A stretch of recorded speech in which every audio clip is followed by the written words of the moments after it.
देखिए आज बात करते हैं आपका chapter number 4 quadratic equation, class 10।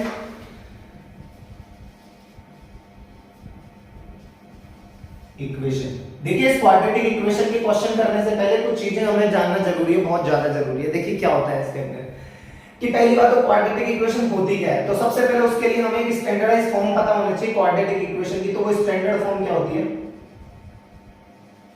Standard form जो उसकी स्टैंडर्ड इक्वेशन जो होती है क्वाड्रेटिक इक्वेशन की, वो होती है ax² plus bx plus c equal to 0। देखिए क्वाड्रेटिक पॉलिनोमियल की जब हम बात करते हैं तो वहां ax² plus bx plus c आता है ओनली, और जब हम क्वाड्रेटिक इक्वेशन की बात करते हैं तो वहां आता है ax² plus bx plus c equal to 0। ये इक्वल टू 0 इस बात को सेटिस्फाई करता है, इस बात की पुष्टि करता है ये कि ये जो बात हो रही है क्वाड्रेटिक इक्वेशन पे बात हो रही है, ठीक है। अच्छा, इसमें a b c जो होते हैं वो इसके वो कांस्टेंट होते हैं, a b c are constants. अच्छा ये बात तो ठीक है। अच्छा, इसमें जो इंपॉर्टेंट बात है वो क्या है? a नॉट इक्वल टू 0, कि a 0 नहीं होना चाहिए। देखो अगर a 0 हो गया तो उसकी ये क्वांटिटी 0 तो bx प्लस c रह गई, तो ये फिर क्वाड्रेटिक इक्वेशन नहीं रह जाएगी, क्योंकि इसकी हाईएस्ट पावर 2 नहीं रहेगी, सिर्फ bx प्लस c रहेगा। अच्छा, तो फिर मन में एक क्वेश्चन हो सकता है, क्या b और c 0 हो सकता है? हाँ बिल्कुल हो सकते हैं, b या फिर c इनमें से कोई भी 0 हो सकता है, तब ax² इक्वल टू 0 हो जाएगा। या फिर ax², मान लो अगर c 0 है तो ax² plus bx equal to 0 हो जाएगा। और यदि ax² और यदि मान लो b 0 है तो ax² plus c equal to 0 हो जाएगा। ठीक है, क्लियर? अच्छा, अब उसके लिए आपको सबसे पहले चैप्टर नंबर जो आपका 4 है, इसमें जो एक्सरसाइज आपकी 4.1, इसमें आपको आता है कि क्वाड्रेटिक इक्वेशन की पहचान क्या होती है। देखिए पहचान के लिए आपको पता होना चाहिए कि किसी भी क्वाड्रेटिक इक्वेशन की जो हाईएस्ट पावर होती है, मैंने आपको जो पॉलिनोमियल वाला चैप्टर पढ़ाया था उसमें मैंने आपको बताया था कि देखो जो किसी भी क्वाड्रेटिक किसी भी इक्वेशन की जो हाईएस्ट पावर जो होती है, आपकी हाईएस्ट जो पावर होती है, मान लो हाईएस्ट पावर 2 है तो उसकी डिग्री कितनी हो गई? 2। इतना मैंने आपको बताया था। देखो 10th क्लास की एनसीईआरटी में आपको जो रिलेट करके जो आप पढ़ सकते हो ना, वो पढ़ सकते हो चैप्टर नंबर 2 और 4 को, क्योंकि 2 में जो है वो क्वाड्रेटिक पॉलिनोमियल है, बेसिकली जो पॉलिनोमियल है, और उनके उसमें भी वही रूट्स निकालते हैं जिन्हें हम जीरोस कह देते हैं, और जब चैप्टर नंबर 4 पढ़ते हैं तो उसी चीज को, उसी सॉल्यूशन को हम रूट्स कह देते हैं, ठीक है ना। तो ये डिग्री यहां पर आ गई 2, ठीक है। अच्छा, अब इसके बाद में इसकी पहचान क्या होती है, किसी भी क्वाड्रेटिक इक्वेशन की पहचान क्या होती है? तो देखो जैसे मैंने आपको बताया कि जो हाईएस्ट पावर जैसे मान लो 2 है तो उसे हम क्या कहेंगे? क्वाड्रेटिक इक्वेशन कहेंगे। क्या कहेंगे? अगर हाईएस्ट पावर अगर हमारी 2 होती है तो उसे हम क्या कहेंगे? क्वाड्रेटिक इक्वेशन कहेंगे, ठीक है। जैसे मान लो एक आपको एक रैंडम एक क्वेश्चन अपन बात करते हैं, 4.1 का है, क्वेश्चन नंबर 1 है कि x + 1 का whole cube whole square equal to 2 और x - 3। हमें इसमें पहचान करनी है कि क्या ये दी गई जो इक्वेशन है वो क्या एक क्वाड्रेटिक इक्वेशन है क्या। तो हमें कुछ नहीं, इसका सिंपलीफाई, इसको एक्सपेंड कर दो। सबसे पहले इसको आप जब आप खोलोगे, एक्सपेंड करोगे तो हो जाएगा x² प्लस का 2x प्लस का 1, a plus b whole square से कर देने से एक्सपेंड 2 × x 2x और 2 × 3 = 6। इसको इधर ले आओ, x² प्लस का 2x plus 1 minus 2x plus 6 equal to 0। Minus का 2x प्लस का 2x 0 कैंसिल आउट, x² और 6 और 1 7, x² प्लस 7। हाईएस्ट पावर कितनी है? 2। तो क्या ये क्वाड्रेटिक इक्वेशन हो सकती है? बिल्कुल हो सकती है। और हमने ये बात यहाँ लिखी थी कि a b c तो कांस्टेंट होते हैं और b और c इनमें से कोई भी 0 हो सकता है, तो यहाँ पर b 0 है, कोई प्रॉब्लम नहीं है। तो क्या ये दी गई इक्वेशन एक क्वाड्रेटिक इक्वेशन है? हाँ बिल्कुल है। सो लिख देना the given equation is a quadratic equation. Clear? ये आपको बता देना है इसमें, ठीक है ना। एक और है आपका क्वेश्चन नंबर 7 पर बात कर लेते हैं। देखो 7 क्या कह रहा है? x + 2 का whole cube equal to 2x x² - 1। देखो इसको जब आपको एक्सपेंड करोगे इसको तो a प्लस b के होल क्यूब से, देखो एक चीज मैं आपको बता दूं, यदि आप क्वाड्रेटिक इक्वेशन तक अगर आप पहुंच गए हो 10th क्लास में, आपने पढ़ने की अगर आपकी इतनी इच्छा है, अगर आप इतना पहुंच गए हो तो आपको आइडेंटिटीज भी लर्न होनी चाहिए। आइडेंटिटीज लर्न है तो सब कुछ सारे काम समझ में आ जाएंगे। अब ये यहाँ पर जो है वो a प्लस b का होल क्यूब है, जो कि ठीक ठीक आप 9th क्लास में सीख के आए हो, वही पॉलिनोमियल वाले चैप्टर में। अब a प्लस बी का होल क्यूब क्या होता है वो आपको पता होना चाहिए कि a प्लस बी का होल क्यूब जो होता है वो होता है a cube plus b cube plus का 3a स्क्वायर बी प्लस का 3ab स्क्वायर। क्लियर। अब इसमें रख दो, देखो इसको a क्यूब, ये रहा a क्यूब, प्लस का b क्यूब यानी 2 का क्यूब, प्लस का 3a स्क्वायर और ये है b प्लस 3a और ये हो गया b square equal to 2x को अंदर मल्टीप्लाई कर दो तो ये हो जाएगा 2x क्यूब और 2x को 1 से करा माइनस का 2x। क्लियर। इसको करो देखो x क्यूब प्लस का 2 2 जा 4 2 जा 8 प्लस का 2 3 जा 6x स्क्वायर प्लस 2 2 जा 4 4 3 जा 12x, इसको भी इधर ले आओ माइनस का 2x क्यूब माइनस का 2x। क्लियर। देखो माइनस का 2x क्यूब में से x क्यूब लेस करोगे तो बचेगा माइनस का x क्यूब प्लस का 6x square as it is, ठीक है एज इट इज, माइनस का 2x और प्लस का 12x तो हो जाएगा प्लस का 10x और प्लस का 8 अपनी जगह इक्वल टू 0। अब क्या ये क्वाड्रेटिक इक्वेशन है? कुछ लोग बुद्धिजीवी ये कहेंगे कि इसमें हाईएस्ट पावर, तो उनको ये बेसिक तो अगर जो याद नहीं रखेंगे तो वो ये देखेंगे 2, तो 2 देखते ही वो लोग लिख देंगे क्वाड्रेटिक इक्वेशन, जबकि इसमें हाईएस्ट पावर कितनी है 3, तो ये क्या कहलाएगी? क्वाड्रेटिक इक्वेशन नहीं कहलाएगी, ये एक तरीके के क्यूबिक इक्वेशन नहीं है। तो हम यहाँ क्या लिख देंगे? So the given equation So the given equation is not a quadratic equation. Clear? ये इस तरीके से होगा। अब देखो अगर आपको आइडेंटिटी लर्न है तो आपको सारे काम बन जाएंगे। मैंने आप लोगों को देखो आपको इसी भी क्लास में हो 8th में हो 9th में हो 10th में 11th 12th में कोई सी भी क्लास आप पढ़ो, आपको जो भी आपको फॉर्मूला दिया गया है आपको फॉर्मूला लर्न करने ही पड़ेंगे। देखो मैथ में सिंपल सी बात है, फॉर्मूला लर्न करोगे तो आपको चीजें समझ में आती चली जाएगी। ठीक है, क्लियर। अब देखो अब अभी इसके एप्लीकेशंस पर बात करते हैं कि क्वाड्रेटिक इक्वेशन की किस प्रकार से एप्लीकेशंस होते हैं। ठीक है, देखो सबसे पहले आपका एक्सरसाइज 4.1 का फर्स्ट क्वेश्चन है आपका। ठीक है, 4.1 का फर्स्ट क्वेश्चन आपको क्या कहता है कि क्वाड्रेटिक एप्लीकेशंस में से है ये फर्स्ट क्वेश्चन। सेकंड का फर्स्ट है the area of a rectangular field, वो कितना है 528। तो एरिया ऑफ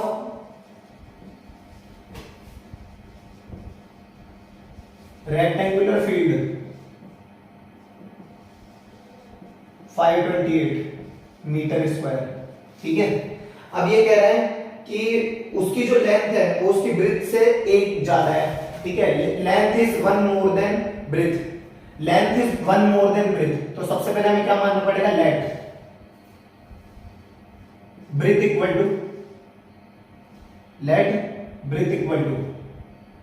टू कितना हो जाएगा? ब्रेथ इक्वल टू कितना हो जाएगा? x मीटर और length.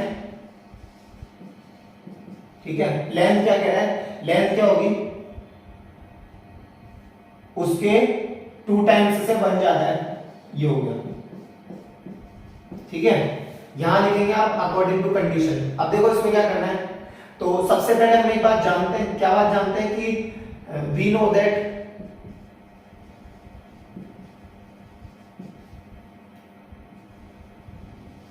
Length multiply by breath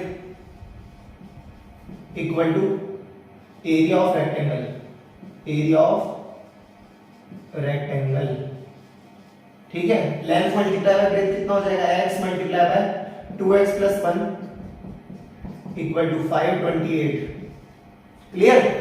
अब देखो इसको मल्टीप्लाई करो, 2x स्क्वायर प्लस का x प्लस 528 528 को इधर ले आओ माइनस का 528 इक्वल टू 0।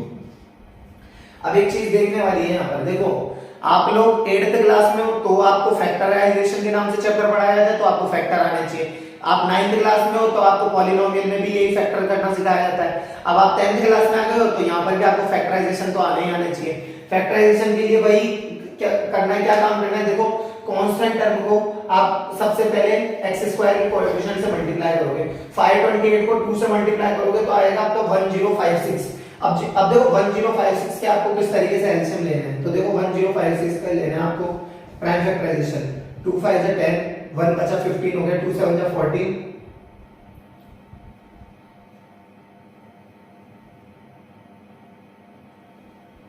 2 2 जा 4, 1 बचा 2 दिस 2 का 2 देखो 2 2 जा 4 1 5 जा 12 हो गया 2 6 जा 12 2 4 जा 8 2 3 2 2 6 जा 12 2 6 जा 12 2 से दोगे 33 बार 3 से दोगे 11 बार 11 से दोगे 1 बार। क्लियर। अब देखो ऐड करने पर तो 1 आना चाहिए यानी x तो हम लगा ही देंगे यानी ऐड करने पर तो 1 आना चाहिए और मल्टीप्लाई करने पर तो आपका आ ही जाएगा 1056। तो देखो 11 3 जा 33 2 2 जा 4 4 2 जा 8 8 2 जा 16 16 2 जा 32। तो यानी 32 और 33 दो इसके ऐसे फैक्टर हो गए जिससे कि हमारा काम बन सकता है। तो देखो 2x² प्लस का 33x माइनस का 32x माइनस का 528 इक्वल टू 0। इसमें से आप क्या कॉमन लोगे देखो ना तो 2 कॉमन आ रहा तो हम क्या ले लेंगे x कॉमन ले लेंगे तो 2x प्लस 33 और ये हो जाएगा कितना आपका माइनस का 16 कॉमन ले लो तो माइनस माइनस प्लस 16 का डिवाइड दोगे तो 2x माइनस माइनस प्लस और ये कितना हो जाएगा 33। देखो देख के देखो 16 3 जा 48 4 बचा 48 हो गया 16 3 जा 48 क्लियर इक्वल टू 0। अब देखो ये 2x प्लस 33 फिर से कॉमन आ रहा है तो ये आ गया प्लस का 33 ये आ गया x माइनस 16 इक्वल टू 0। अब एक चीज है नोटिस करने वाली देखो मैथ में क्या होता है जब जैसे मान लो कहीं पर अगर आपको ऐसे आ जाए कि a b इक्वल टू 0 अब यहां से a की वैल्यू निकालो तो किसी ना किसी एक को तो आपको 0 के इक्वल मानना पड़ेगा तब जाके आप उसमें वैल्यू निकाल सकते हो। जैसे मान लो अगर इस b को अगर आप 0 के अकाउंट में भेजोगे तो भले a की वैल्यू आए भले 0 आए कुछ भी आए लेकिन वो वैल्यू आई तो सही वो तब तक नहीं आएगी जब तक किसी एक के आप इक्वल टू में 0 नहीं मानोगे। तो देखो हमें यहां मानना पड़ेगा if 2x plus 33 equal to 0 तो x इक्वल टू आ जाएगा माइनस का 33/2 या तो ये हो सकता है और if x minus 16 equal to 0 तो x इक्वल टू 16 ये हो गया आपका 16। अब 16 आपका क्या हुआ लेंथ लेंथ हुई या ब्रीथ हुई ब्रीथ ठीक है। तो देखो इधर breadth equal to x equal to 16 metre. अच्छा लेंथ कितनी हो गई 2x plus 1 2 multiply by 16 plus 1 16 टू जा 32 और 1 33 मीटर। क्लियर। ये इस तरीके से आपका क्वेश्चन होगा। अब ये पता होने के लिए आपको फैक्टर तो आने चाहिए फैक्टर के जितने हो सके उतने क्वेश्चन सॉल्व करो। चैप्टर नंबर 2 के भी मैंने मेरे प्रीवियस वीडियो में पॉलिनोमियल वाली प्लेलिस्ट जो आपको मिलेगी उसमें भी आपको मिल जाएगा और आपकी खुद की बुक भी है आपके 9th क्लास में भी था 8th की बुक भी आप यूज ले सकते हो वहां से आप फैक्टर करना सीखो। जितना हो सके फैक्टर ऐसी चीज है जितने हो सके क्वेश्चन निकालोगे ना उतने ज्यादा आपको चीजें समझ में आने लगेगी ठीक है ना। तो ये इस तरीके से क्वेश्चन होगा आपका। नेक्स्ट क्वेश्चन का बात करते हैं। देखो सेकंड क्वेश्चन है आपका ये कह रहा है कि दो कॉन्स्टिट्यूटिवली पॉजिटिव इंटीजर्स है जिनका प्रोडक्ट है 306 और अब हमको वो इंटीजर पता करना है। तो देखो कौन सी सबसे पहले तो हमें कॉन्स्टिट्यूटिवली पॉजिटिव इंटीजर हमें पता होना चाहिए। तो इसके लिए देखो इंटीजर आपको पता है 1 2 3 5 6 7 8 0 1 ये जितने भी आपके सॉरी 0 नहीं मतलब ये आपके पॉजिटिव इंटीजर हो गए। अब आपको इसमें क्या पता होना चाहिए कि जैसे मान लो ये कॉन्सिक्यूटिवली का अर्थ क्या होता है कॉन्सिक्यूटिव हिंदी में इसे बोलते हैं क्रमागत क्रम क्रम मतलब आप समझ ही होंगे सीक्वेंस तो यानी एक के बाद एक। तो देखो कॉन्सिक्यूटिवली पॉजिटिव इंटीजर तो सबसे पहले हमें मानना पड़ेगा let two consecutive positive integers equal to x, x plus 1 ठीक है। अच्छा अब हमें क्वेश्चन क्या कह रहा है अब हमें क्वेश्चन कह रहा है कि इन दोनों का प्रोडक्ट 306 है तो according to condition x multiply by x plus 1 equal to 306 multiply कर दो x square plus x minus 306 equal to 0 यही है। अब हमें ये पता करना है तो देखो 306 के वही x स्क्वायर के कोएफिशिएंट से मल्टीप्लाई करोगे 1 तो 306 अब 306 का क्या ले लेंगे एलसीएम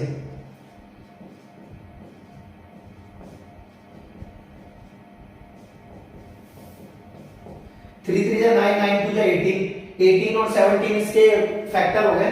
तो देखो x स्क्वायर प्लस का 18x माइनस का 17x माइनस का 306 इक्वल टू 0। ये मैंने क्यों लिया क्योंकि इसमें से इसको सबट्रैक्ट करोगे तो देख लो x आएगा प्लस का ठीक है। x कॉमन लोगे तो आएगा x प्लस 18 माइनस का 17 कॉमन लोगे तो आएगा x plus 18 x plus 18 common x minus 17 if x plus 18 equal to 0 x equal to minus 18 or if x minus 17 equal to 0 तो x equal to 17। अच्छा ये 17 आ गया। अब हम इसे क्यों नहीं मानेंगे, इसे हम लिखेंगे यहाँ पे नेगलेक्ट। ठीक है, नेगलेक्ट क्यों, हिंदी में बोलते हैं नगण्य। उसका कारण ये है, अब हम इसे नेगलेक्ट क्यों कहेंगे, क्योंकि एक ही बात कह रहा है, काम की बात, पॉजिटिव, तो ये तो नेगेटिव है, तो ये तो इसको तो नेगलेक्ट कर देंगे और ये आ गया x इक्वल टू 17। तो देखो, तो आपके जो 100 इंटीजर्स क्या क्या हो जाएंगे आपके, देखिए 17 और माना क्या क्या था आपने x, x प्लस 1, तो ये क्या हो जाएगा 17, 17 प्लस 1, तो 17, 18 आंसर। क्लियर। अब देखो नेक्स्ट क्वेश्चन आपका, रोहन की माउस से 26 बड़ी ईयर्स बड़ी है, ठीक है, रोहन की माउस से 26 साल बड़ी है, तो सबसे पहले तो हमें रोहन की एज माननी पड़ेगी। तो देखो लेट रोहन्स एज, रोहन की आयु age equal to x years, ठीक है, रोहन्स मदर्स एज या फिर हिज मदर्स एज, थोड़ा इंग्लिश लिखा हुआ है, his mother's age equal to x plus 26 years. Clear. उसके बाद में देखो क्या कह रहा है,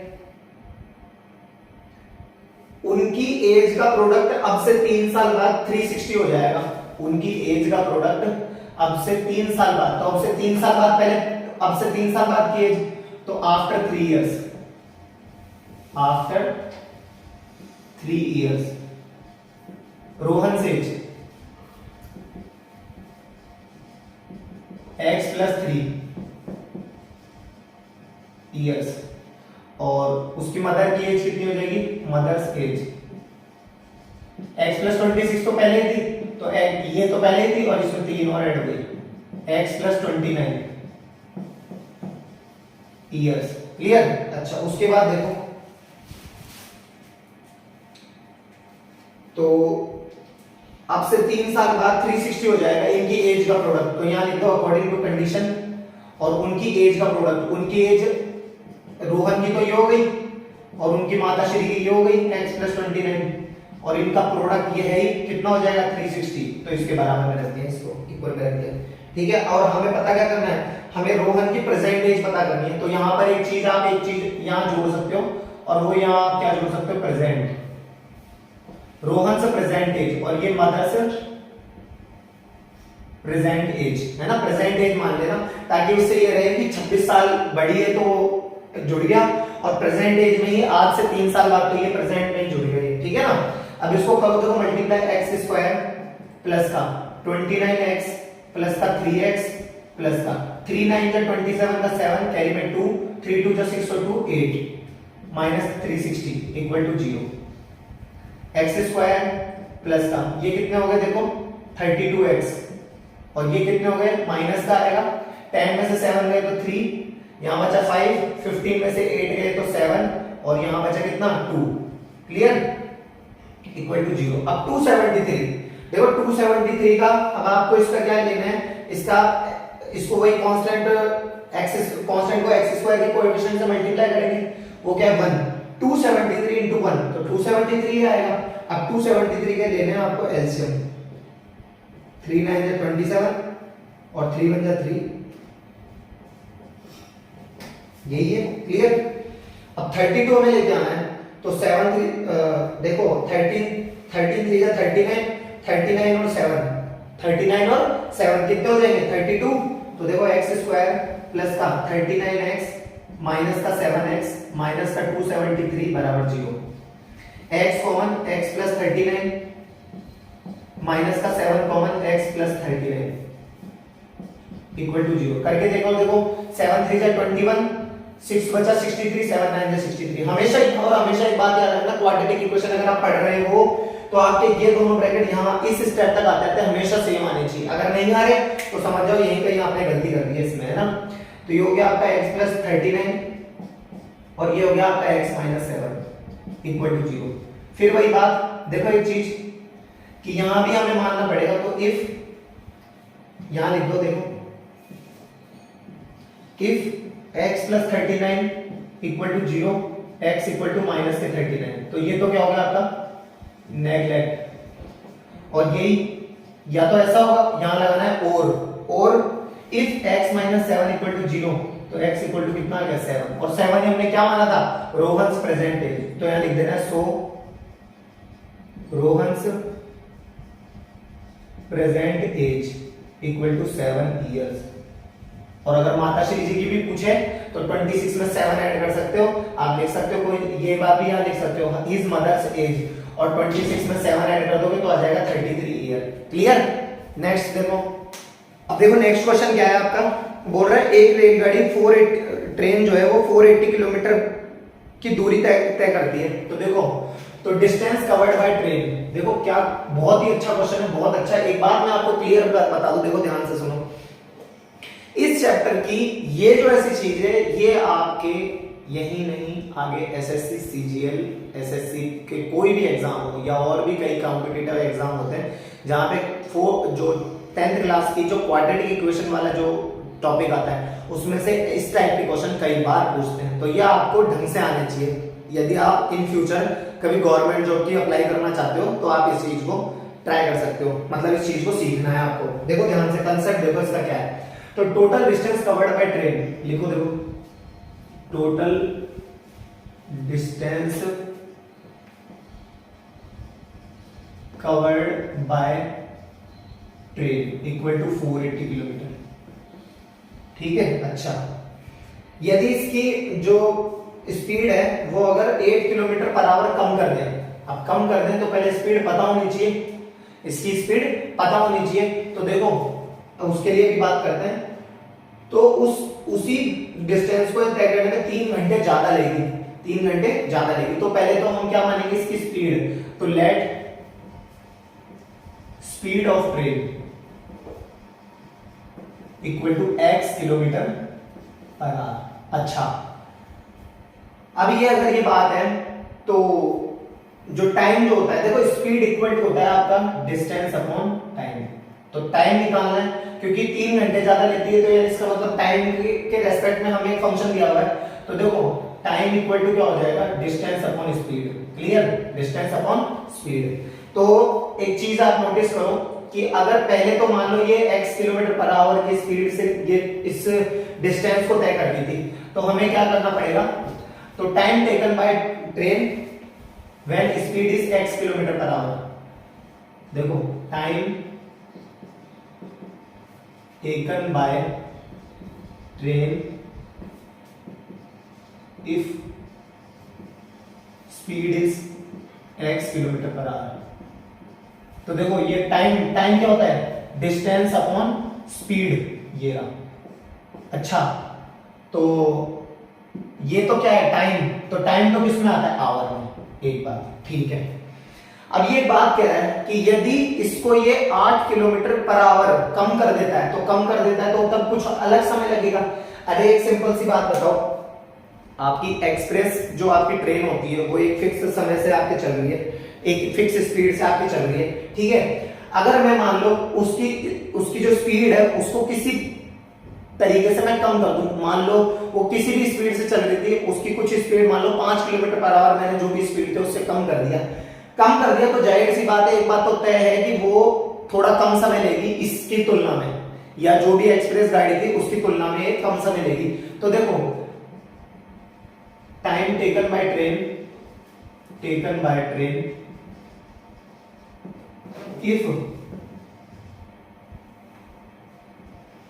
speed reduced to 8 kilometre per our, ठीक है। तो 480 अपॉन x माइनस 8, जो भी स्पीड थी उसमें से 8 किलोमीटर पर आवर कम कर दिया। अब ये अभी भी क्या है, टाइम टेकन, तो ये भी क्या हो गया, आवर। ठीक है, अब एक बात देखो,